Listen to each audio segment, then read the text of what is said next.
Շնորհակալություն ազգային ժողովի մեծարգո փոխնախագահ, հարգելի պատգամավորներ, թույլ տվեք շնորհակալություն հայտնել իմ քայլը խմբակցությանը, Կենտրոնական բանկի խորհրդի անդամի պաշտոնն ու թեկնածությունն առաջադրելու, ինչպես նաև ֆինանսավորական բյուջետային հարցերի մշտական հանձնաժողովին թեկնածությունս ազգային ժողովին ներկայացնելու համար։ Կենտրոնական բանկի խորհրդի անդամի պարտականությունն ինձ համար համարում եմ ինչպես հնարավորություն, այնպես էլ մարտահրավեր։ Հնարավորություն, որովհետև ինձ ընձեռվում է առիթ մասնավոր ֆինանսական կառույցներում, ինչպես նաև Կենտրոնական բանկի կառավարման համակարգում կուտակած մասնագիտական գիտելիքներս ու փորձառությունս ծառայեցնել բանկի կողմից մշակվող քաղաքականության և որոշումների կայացման գործին։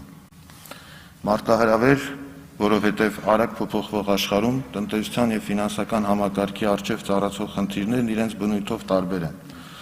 Դրանք մի կողմից համաշխարհային տնտեսական զարգացումների, մյուս կողմից տարածաշրջանային աշխարհաքաղաքական փոփոխությունների արտացոլումն են մեր տնտեսության վրա։ Հետևաբար քաղաքականության պատասխանատուից պահանջվելու է խնդիրների սթափ գնահատում, ուժերի կենտրոնացում և գերլարում։ Կենտրոնական բանկի կառավարման համակարգում մոտ 15 տարվա իմ ակտիվ ներգրավվածությունը, սկսած ռազմավարության մշակումից մինչև ստորաբաժանումների աշխատանքների կազմակերպում և կոորդինացում, հնարավորություն են տվել ինձ ձևավորելու բանկի կառավարման բարձրագույն մարմնում իմ աշխատանքի տեսլականը։ Փորձեմ հակիրճ անդրադառնալ բանկի երկու հիմնական խնդիրներին։ Գների կանոնության ապահովման մասով կցանկանայի կարևորել հասարակության գնաճային սպասումների խարսխումը գնաճի նպատակային թիրախին։ Սա խնդիր է, որի լուծմանն է միտված Կենտրոնական բանկի դրամավարկային քաղաքականության ողջ գործիքակազմը։ Այսօր գների մակարդակի գրանցվող փոփոխությունները տնտեսվարող սուբյեկտներին և տնային տնտեսություններին հնարավորություն են ընձեռում կանխատեսելի դարձնել հատկապես խնայողությունների, կատարվող ծախսերի և նախատեսվող ներդրումների վերաբերյալ որոշումների կայացումը։ Սա է այն կարևոր ցուցիչը, որ արտացոլում է գնաճային սպասումների խարսխման գործում Կենտրոնական բանկի գրանցած արդյունքը։ Բայց սա մշտական գործընթաց է և առավել կայուն արդյունք գրանցելու և հատկապես շոկային ժամանակահատվածում համարժեք վարքագիծ ապահովելու նպատակով մենք պետք է էապես խորացնենք երկխոսությունը։ Երկխոսությունը ինչպես հանրության, այնպես էլ գործարար շրջանակի ներկայացուցիչների հետ։ Սա այն գրավականն է, որով մենք պետք է էլ ավելի բարձրացնենք վստահությունը դրամավարկային քաղաքականության նկատմամբ և դրանով իսկ ապահովենք առավել ընկալելիություն։ Ուզում եմ շեշտադրել, որ Կենտրոնական բանկի առաքելության կարևորագույն մասն է գների կայունության ապահովման և կանխատեսելի դրամավարկային քաղաքականության միջոցով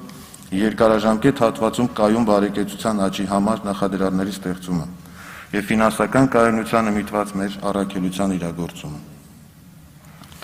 Ֆինանսական համակարգի կայունության մասով հակիրճ անդրադառնամ համակարգի կարգավորման և վերահսկողության որոշ առաջնահերթությունների։ Ֆինանսական համակարգի կարգավորման ուղղությամբ որպես առաջնահերթություն դիտարկում եմ համակարգի դիվերսիֆիկացիայի խնդիրը։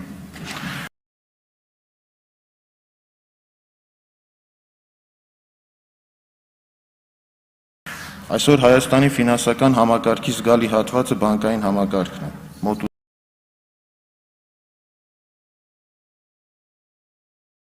84%։ Ֆինանսական համակարգի կարգավորման գործիքների կիրառմամբ Կենտրոնական բանկի խորհուրդը պետք է առավելագույն ջանքը ներդնի ֆինանսական համակարգի այլ հատվածների, հատկապես արժեթղթերի շուկայի, ապահովագրության համակարգի ընդլայնման և զարգացման նպատակով։ Այստեղ անհրաժեշտ են նաև համակարգային մոտեցումներ, նաև օրենսդրական դաշտի բարեփոխումներ, ուղղված այդ ոլորտում ներդրումների հոսքի աճին։ Վճարաշվարկային համակարգը մեկ այլ ոլորտն է, որի զարգացման և անվտանգ աշխատանքի ապահովումը ժամանակի հրամայական է։ Ազգային վճարային համակարգերի ներդրումը, թվային տեխնոլոգիաների զարգացումը,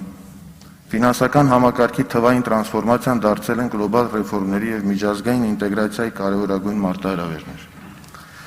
Կենտրոնական բանկը պետք է ապահովի և նախաձեռնի ֆինանսական ժամանակակից տեխնոլոգիաների մուտքը մեր համակարգ, ապահովելով անվտանգություն, անխափան աշխատանք և ձգտելով գրավել առաջատար դիրք տարածաշրջանում։ Թվային տեխնոլոգիաների մուտքը բանկային համակարգ կարող է հեղափոխական լինել եւ տարիների ընթացքում ամբողջովին փոխել ֆինանսական համակարգի տեսքն ու նկարագիրը։ Մենք պետք է լինենք դրան պատրաստ եւ ստանձնենք առաջատարի, այլ ոչ թե հետապնդողի դեր։ Ես կփորձեմ իմ ներդրումն ունենալ կենտրոնական բանկի կողմից այնպիսի միջավայրի մշակմանը, ինչը թույլ կտա առավելագույնս մատչելի եւ հասանելի դարձնել ֆինանսական ծառայությունները հասարակության ավելի լայն շրջանակի համար, ապահովելով վերջիններից լավագույն լուծումները։ Ֆինանսական համակարգի վերահսկողության ուղղությամբ կենտրոնական բանկը մշտապես որդեգրել է միջազգային լավագույն փորձի ներդրումը։ Այսօր բանկային վերահսկողության մասով միջազգային ստանդարտների ներդրումն ու իրագործումը այլևս իրականություն է։ Ինչպես գների կայունությանն ուղղված դրամավարկային, այնպես էլ ֆինանսական կայունությանը միտված մակրոպրուդենցիալ քաղաքականությունների արդյունավետ իրականացման առաջնային ու հիմնական գրավականը հետազոտական եւ վերլուծական կարողությունների շարունակական զարգացումն է։ Այս մասով շատ կարևոր է նաեւ ռիսկերի բացահայտման եւ գնահատման մեխանիզմների մշտական կատարելագործումը։ Կենտրոնական բանկի այս կարողությունները մինչ օրս ապահովել են սթրեսակայուն համակարգի առկայությունը, թույլ են տվել կայացնել ժամանակին եւ տեղեկատված որոշումներ, որոնք ապահովում են համակարգի կայունությունը եւ համապատասխան բուֆերների առկայությունը։ Սակայն շոկերն իրար չեն կրկնում։ Դրանք տարբեր բնույթի են։ Հատկապես մեր տարածաշրջանում մեկտեղված ոչ միայն համաշխարհային տնտեսությունից ներթափանցող զարգացումներով, այլ նաև տարածաշրջանային տնտեսական եւ աշխարհաքաղաքական անկայունությամբ պայմանավորված։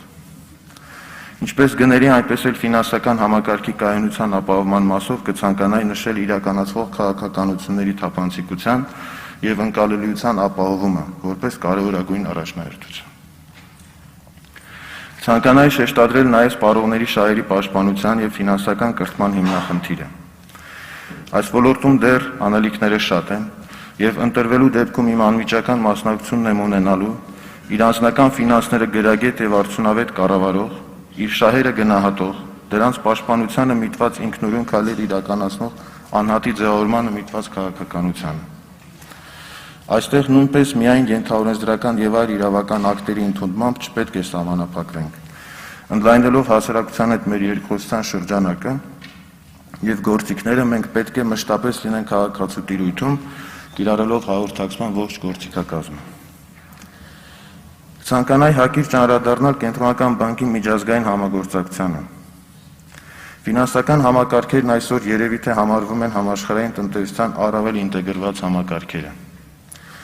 Եվ այս հանգամանքը ուղղորդում է կենտրոնական բանկերին ստեղծելու տարբեր ձևաչափերում համագործակցության զանազան հարթակներ, որոնք թույլ են տալիս քննարկել ֆինանսական քաղաքականության արդի մարտահրավերները, ինչպես նաև ստեղծել մրցակցության յուրօրինակ հարթակ։ Այս համատեքստում ես կցանկանայի առանձնացնել միջազգային կազմակերպությունների եւ ինտեգրացիոն կառույցների հետ համագործակցությունը։ Հատկապես կարևոր եմ համարում ԵԱՏՄ շրջանակներում առաջիկա անելիքները։ Մինչև 2025 թվականը անդամ պետությունների հետ համատեղ պետք է իրականացվի ֆինանսական համակարգի օրենսդրության ներդաշնակեցման ծրագիր։ Մեր գերխնդիրն է այս գործընթացում Հայաստանի ֆինանսական համակարգի շահերը մշակվող փաստաթղթերում ներկայացնել այնպես, որ մի կողմից առավելագույնս ապահովի մեր ֆինանսական կառույցների ներգրավվածությունը ԵԱՏՄ ֆինանսական շուկաներում, մյուս կողմից մեր շուկան ապահովագրվի անհամարժեք մրցակցությունից։ Իմ ընտրվելու պարագայում ջանքերս ուղղորդելու եմ նաև կենտրոնական բանկի ինստիտուցիոնալ զարգացման շարունակական ապահովմանը։ Ինստիտուցիոնալ կարողությունների զարգացումն ու կատարելագործումը բանկում կրել է անընդհատ եւ մշտական բնույթ։ Գաղտնիք չէ, որ ցանկացած նորավար տնտեսագետի, ֆինանսական ոլորտի մասնագետի համար կենտրոնական բանկը համարվում է մասնագիտական ուղու սկզբի կամ շարունակության ամենացանկալի հարթակներից մեկը։ Ուստի մեր ինստիտուցիոնալ զարգացման առանցքը պետք է լինի հենց այդ անհատը, անձ, ով կդառնա բանկի առաքելության,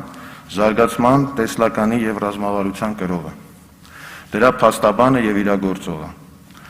անձ, ով համոզված կլինի, որ հենց իրենից է կախված բանկի առաջընթացը եւ դրված խնդիրների իրագործումը։ Այսօր մեր ուսումնահետազոտական կենտրոնը, մեր հարուստ գրադարանը, միջազգային կրթական հարթակներին հասանելիությունը առավել նպաստավոր են դարձրել նման անձանց կայացման հնարավորությունը։ Ներքին հաղորդակցման եւ թիմային մթնոլորտի խորացման արդյունքում պետք է ստանանք նոր որակի թիմ, առավել ճկուն, առավել ինքնավստահ։ Դա մեզ կդարձնի հասարակության համար ընկալելի կառույց, ուր բոլորը կձգտեն տեսնել եւ խարսխել իրենց մասնագիտական ապագան, դրանով իսկ ապահովելով մեր առաքելության արդյունավետ իրականացումը։ Ինստիտուցիոնալ զարգացումը պետք է հնարավորություն ընձեռի մեզ համար սահմանելու նոր նշաձող, դառնալու ֆինանսական համակարգի կարգավորող մարմինների միջազգային հանրության լիիրավ անդամ, կիսվելու սեփական փորձով, ձեռքբերումներով եւ մեթոդական ու հետազոտական աշխատանքներով։ Դիլիջանի ուսումնահետազոտական կենտրոնը պետք է դառնա հենց այն հարթակը, որը կապահովի մեր միջազգային ճանաչելիությունը, ինչպես նաեւ մեր ֆինանսական համակարգի համար անհրաժեշտ մասնագետների կրթումը։ Ամփոփելով կցանկանամ նշել, որ Կենտրոնական բանկի ցանկացած պաշտոնյա պետք է ձգտի բարձրացնել բանկի դերը որպես վստահելի կառույցի ու գործընկերոջ, ինչպես մեր հանրության, այնպես էլ գործընկեր կառույցների շրջանում։ Վստահելի կառույց նշանակում է ապահովել հավատքի բարձր մակարդակ կայացված որոշումների ճշմարտացիության ու արդյունավետության առումով, ձևավորել դրական սպասումներ, վստահված ոլորտի կարգավորման եւ վերահսկողության ուղղությամբ։ Այս համատեքստում իր կարևորագույն տեղն է զբաղեցնում երկխոսությունը։ Երկխոսությունը առաջին հերթին հանրության, ազգային ժողովի, կառավարության, միջազգային գործընկերների հետ։ Երկխոսությունը կայացած է, երբ դու ընկալվում ես, երբ քո քայլերն ու կատարած աշխատանքը գնահատվում եւ առաջացնում են համարժեք վարքագիծ։ Այս նպատակին մենք պետք է ծառայեցնենք հաղորդակցման բոլոր գործիքները եւ համագործակցության բոլոր հարթակները։ Վերջում ցանկանում եմ վստահեցնել, որ ինչպես Կենտրոնական բանկի խորհրդում, այնպես էլ գործադիր մարմնում ներգրաված բանկի առաքելությանն ու իրենց աշխատանքին անմնացորդ նվիրված հմուտ մասնագետների հետ համատեղ թիմային աշխատանքի արդյունքում իմ ներդրումը կունենամ Կենտրոնական բանկի սահմանադրությամբ եւ օրենքով վերապահված հիմնական խնդիրների իրականացման գործում։ Շնորհակալություն։ Ձեզ եւս շնորհակալություն, պարոն Նահապետյան։ Պատգամավորները կարող են հարցեր ուղղել ձեզ, հարցերի